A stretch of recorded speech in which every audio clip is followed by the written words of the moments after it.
રાજેશ ભણી ગણીને ડૉક્ટર થઈ ગયો હતો. તેના માતા પિતા પહેલેથી જ તેને ડૉક્ટર બનાવવા ઈચ્છતા હતા. ભણવામાં હોશિયાર રાજેશ અંતે ડૉક્ટર થઈ ચૂક્યો હતો. તેના પિતાનું ઘણા વર્ષો પહેલા અવસાન થઈ ગયું હતું અને તેની બધી બહેનો મોટી હતી, જેના લગ્ન થઈ ગયા હતા.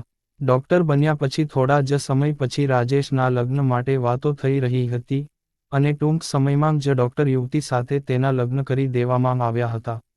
પતિ અને પત્ની બંને ડૉક્ટર હતા અને બંને સાથે જ હોસ્પિટલમાં પણ કામ કરતા. લગ્ન થયા અને લગભગ 1 વર્ષ જેવું થઈ ચૂક્યું હતું.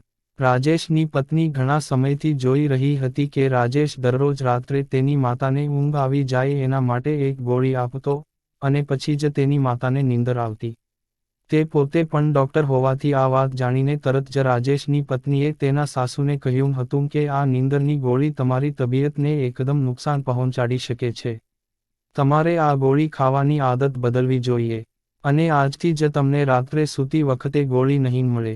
અને નીંદરની ગોળીથી થતા નુકસાન વિશે લગભગ ઘણા સમય સુધી તેને સાસુને જાણે લેક્ચર આપી દીધું. પરંતુ બધી વાતો સાંભળીને પણ રાજેશની માતા નીંદરની ગોળી માટે જીદ કરી રહ્યા હતા. પરંતુ વહુને નીંદરની ગોળીની આડઅસરો વિશે ખબર હોવાથી તે પણ ના પાડી રહી હતી.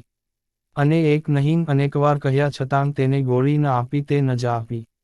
અંતે રાજેશના માતાએ ગુસ્સામાં તેના દીકરાને બોલાવ્યો ત્યારે દીકરો આવ્યો અને બધી વાત સાંભળી. વાત સાંભળીને તરત જ તેની માતા પાસે ગયો અને કહ્યું આ લો, આ તમને ગોળી આપી રહ્યો છું, પાણી સાથે લઈ લેજો. એમ કહીને પાણીનો ગ્લાસ આપ્યો.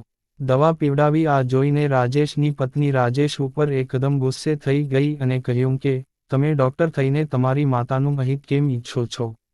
શું તમે નથી જાણતા કે આ ઉંમરલાયક વ્યક્તિના જીવનમાં કેટલી તકલીફો ઊભી કરી શકે છે? થોડા સમય સુધી બંને લોકો એકબીજા સાથે બોલી રહ્યા હતા એવામાં રાજેશના માતાને ઊંઘ આવી ગઈ. ત્યારે રાજેશ પોતાની પાસે રહેલી ગોળીની ડબ્બી તેના પત્નીના હાથમાં આપી અને ઈશારો કરી માતાના રૂમમાંથી બહાર લઈ ગયો. પત્નીએ ડબ્બી જોઈ તો તે ડબ્બી વિટામિનના ટીકડીની હતી. તેની અંદર બધી ગોળીઓ વિટામિનની હતી. ત્યારે તેને રાજેશને કહ્યું કે તમે માતા સાથે પણ જૂઠું બોલો છો. ત્યારે તેના પતિએ જવાબ આપતા કહ્યું કે માતાએ જીવનમાં મારા માટે ખૂબ જ તકલીફ વેઠી અને ભણાવ્યો છે. મને કાયમ માટે તેની તકલીફની કોઈ દિવસ ખબર પડવા દીધી નથી. ત્યારે તે પણ મારી સાથે જૂઠું જ બોલતી હતી, જેનો આ સમયે હવે હું બદલો લઈ રહ્યો છું. મને ડૉક્ટર બનાવવા માટે તેમણે તેના જીવનની બધી મૂડી ખર્ચ કરી નાખી અને સાથે સાથે મહેનત પણ કરી. અને તેને જેટલું મળતું તે બધું મારી પાછળ ખર્ચ કરી નાખ્યું છે. આજે પણ તેને જ્યારે રાત્રે તેના દુઃખના દિવસો યાદ આવે ત્યારે મારી પાસે નીંદરની ગોળી માંગે છે.